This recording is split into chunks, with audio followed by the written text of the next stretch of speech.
Number one, the anime is back, baby. Number two, if you want to see my reactions to the opening and new endings for One Piece, go on my Cole Plus YouTube channel, link in the box below. 3, if you want to see my entire reaction to the full episode, go to my Patreon first and foremost. We have ourselves the new voice actor of Franky in full effect. Oh my goodness. 5, I've already addressed all of the Sanji Stan drama that's been going on with these episodes of One Piece. You can check that video up, boom, over here. And of course, after this video. And 6, the One Piece anime came back again with 1124. Ladies and gentlemen, boys and girls, we have ourselves a new time slot for One Piece.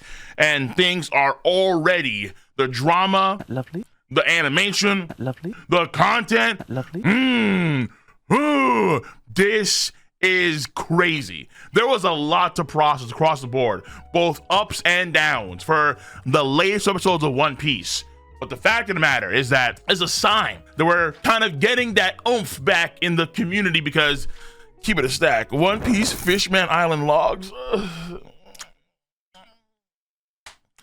It was interesting at first, I ain't gonna lie to you. Fishman Island done that Wano Country style. Okay, all right. But the pace at times was so damn jarring. They just skipped massive swaths, particularly come the end of it. Oh yeah, they were skipping massive swabs of the content that we got in the manga. And in the original anime, it was, ugh. They even skipped the Franky meme where Luffy just completely botches what Franky says. Franky no toto o coating suru shishou ka? And Franky's like, okay, well, either way. Though I don't think folks are saying that when they heard the new Franky. No. There's so much to get into for One Piece and the greatness that has dropped and the greatness that's to come. Absolutely. But we have to give credit where it's due. We're talking about the Toei staff and individuals that were involved in the creation of these episodes. We're talking about the screenplay, the art, animation, direction, and so on and so forth. And so let's get to that real quick here because I want to give credit because these episodes were beautiful in so many respects. First and foremost, episode 1123, the screenplay is accredited to Soji Yonemura. Then art is accredited to Davi Murado and Guo Wang Huang. Animation is accredited to Kenji Yokoyama, and direction is accredited to Satoshi Ito. For episode 1124, we have screenplay is accredited to mainly Jin Tanaka. Then you have art is Dino Santos. Now I could be wrong here, but I believe that Dino Santos was also part of the artwork process for a lot of the Elbaf shots. A lot of the Elbaf shots we got for the Shanks versus Kid war. A lot of those scenery shots of Elbaf and how good it looked, I believe that was also Dino Santos' work. After that, we have animation, mostly credited to Isaku Inoue. Then we have direction, which is Aimi Yamauchi. And of course, to finalize the accreditation process for this video, we gotta give credit to Levent, Kree Lee, Chris aka Yen BM, Takahashi Kojima, Ibrahim Jack Amin, JXL, Hiroto Saito, Ja Yu, Ni, separate person, Ni, Shun Murata, Aki Ta, Kawani, and that's actually what's listed as, so don't listen. I'm just doing my job, okay? Just like Beckman Zayev, Tamerlan, Shiharu, Akakura, and so many cats that were involved in the creation of these episodes of One Piece. And these episodes of One Piece were really, really good in terms of the animation quality, in terms of the pace and the feel of it. There were so many damn good things that happened. And it's not just the animation too, but also the added content that the anime does give us. Because people know, I've been saying for a long time now, I am not a fan at all of skipping that 24-hour time window that we don't really know what happened, and then boom, we've already freed the Seraphim, they're in their bubbles, and then now we're just eating food, chilling, York is pinned down, can't move, and we gotta deal with Kizaru and company. That to me was really, really annoying because number one, it's skipped content. In of itself, that massive skipped content, it does irk me in many respects, particularly when someone like Robin, who I am a Robin stan. My primary Straw Hat stans are Sanji numero uno, number 2, Robin, number 3, Usopp. I stand these Straw Hats the most. Luffy's number 4. Do you know how much time passed between Skypiea and Wano Country, decades of time. Enough time for you to go to high school, college, master's, doctorate, and be a PhD. Too much time had passed. Guess what? Robin has only had 2 fights in that window. It's disgusting. Absolutely disgusting work. So when I see Robin injured, wrapped up like a mummy, and it's just skipped, no. I will not have it, Oda. I will not. But the anime makes an attempt to fill in those gaps, where we get a better gist as to how she was injured, and then how Kaku came in there to help her out. Then it came Zoro to help him out, and then afterwards in came Nami to shut down all the Seraphim. That includes also Sanji as well, which was a huge contention of debate online. Again, I have a Sanji video on that I did once again, boom, over here. Check it out right there. Because trust me, there are times where Toei does iffy things with Sanji, though sometimes pretty damn funny, because some of the memes for Sanji, like the bark bark woof woof, sipping OD for Stussy, I thought that was hilarious. Other cats though, oh my god, how could you treat Sanji?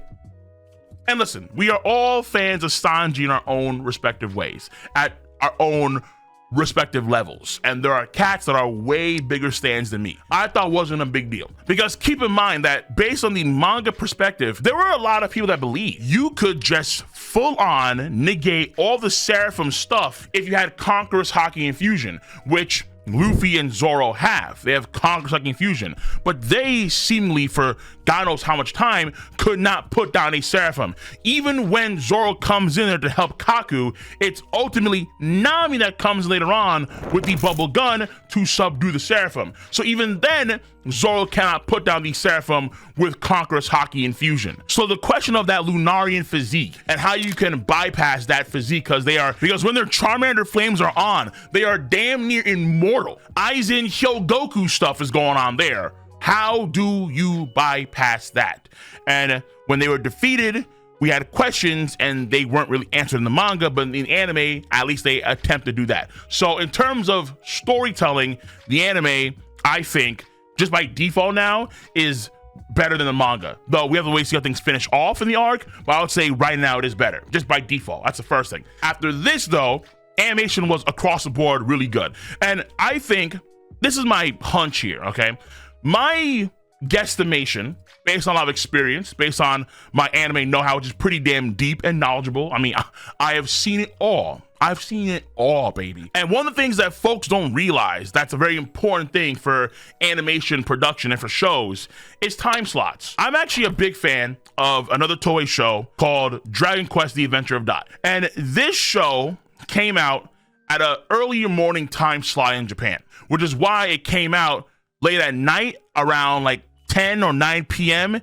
Eastern time in America. And Dragon Quest is a show that got remade from a 90s show and from an older manga. One of the things that they had to do was that they had to edit, alter a lot of scenes and character designs, things that were very ecchi, salacious, scandalous. Oh, how naughty. A lot of things had to get censored out and readjusted because of the time slot. Japanese people I did see at times were complaining about that. So One Piece being shifted over to a new time style, I thought was a very interesting move for sure. And obviously here for, let's say, censorship, that's not the issue. Of course not. One Piece has always had the craziest fits, the jokes, the body types. But in these episodes, you do see a little more of that York, oh, how naughty. The cameramen knew what they were doing for sure. But the biggest thing I had going into it was the assumption that there was going to be a higher uptime for animation quality. When you look at Wano Country animation, the peaks are so damn phenomenal. How many shows can beat One Piece peak animation during Wano Country? When I go back, and I do, to this day I do, the episode 1074 fight between Luffy and Kaido.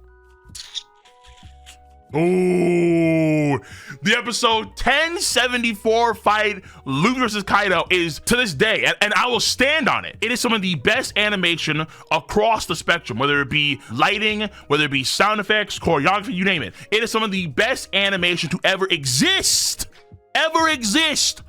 all time. It's hard bar to pass. It's a hard bar to pass in the future. And I know, Cats, I think Vincent Chansard is like intent on beating that too. The idea though is that you have these phenomenal peaks we've seen so far in Egghead Island Part 1 on Wano Country. Those peaks is what you want to see for sure moving forward for the anime, but how do you get better overall? It's hard to go higher than that. It really, really is. Even let's say by the standards of Mappa and JJK Season 2 or Uforable's Demon Slayer, it's really hard to get past peak Egghead Island Wano Country animation. But you could increase the uptime on average where even when the scenes are, let's say, them talking and chilling, eating food, or let's say someone's in the background, like let's say Luffy's in the background, picking his nose, looking at a window, and he sees some sort of animal, like wherever it is. That animation quality on a regular basis moving forward, I assume will be better. I think so far, I think I'm right, where the downtime animation is at a baseline higher, at least so far. So let's say, for example, One Piece animation at its peak would be a 10 out of 10,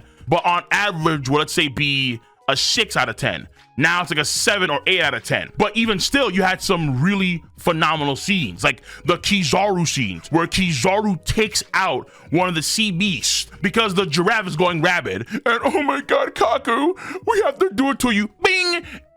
Annihilated by Kizaru's whole light speed body. And the Kizaru teleports back onto the ship. The effects that you see around Kizaru kind of mimic that of the Joy Boy text that we see in episode 1071. Or let's say when Kizaru does rush Sentomaru.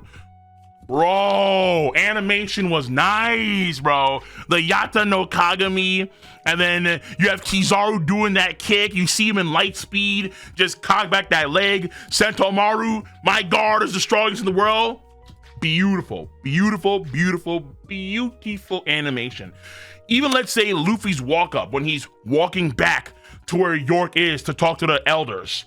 That was very good animation. And even the stuff with, let's say, Sanji, where Sanji has the burger, mountain of food behind him, the details of his character design of the food, they look better on a higher quality than, let's say, what we get standardly for One Piece before the time slot shift. So when it comes to Sakuga animation, I can't say that they're all like the highest quality animated scenes at every second of the episodes, no. But potentially the standard animation being higher on a regular basis at a baseline, let's say at a 7, not at a 6 or a 5, that's a good sign. That's a good sign. Now, of course, can they maintain that? Or is it, let's say, one-off for these episodes? We'll have to wait and see. A lot of the creditation I gave for the episode animators were also for the openings endings, which were really, really, really, really strong.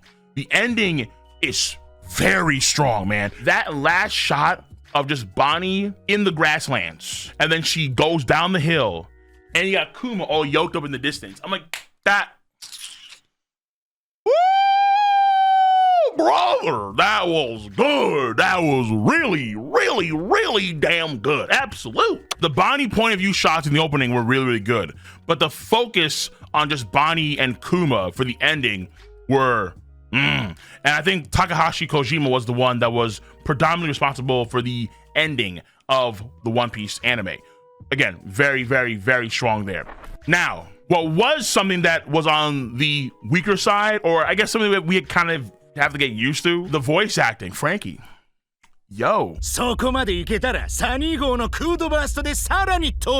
did mean about it during my streams where I say he needs to be a little more sick. I need to have a little more rasp in Franky's voice, but Subaru Kimura, who is the voice actor for Franky now, who also has done Rebound King Sakuragi in the first Slam Dunk movie, Pendo, the blocking phenom of Haikyuu of Shiro Torizawa. He's also JoJo's Part 5, my boy Pesci, aka Don Weshi, when he locks the F in on a whole new level for Aniki. Oh my goodness. But he's predominantly known as Todo. Todo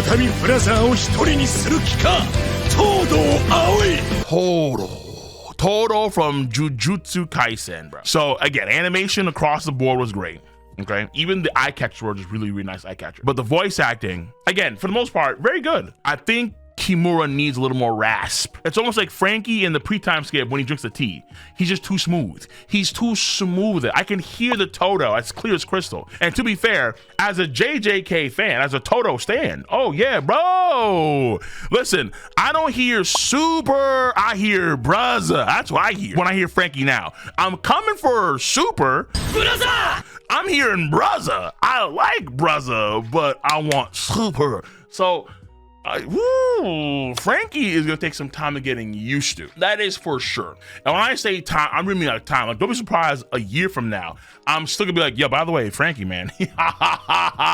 Don't be surprised if come a year from now, I'm still gonna mention how Franky sounds a little bit too smooth. Now, if Subaru works on that, he gets a little more of that rasp, you know, that soup. If he gets a little more of that, okay, now we're more on the lines of super rather than bruzza. But right now, yeah, I'm getting bruzza. I can hear the Toto as clear as crystal. And it does throw me off. It does.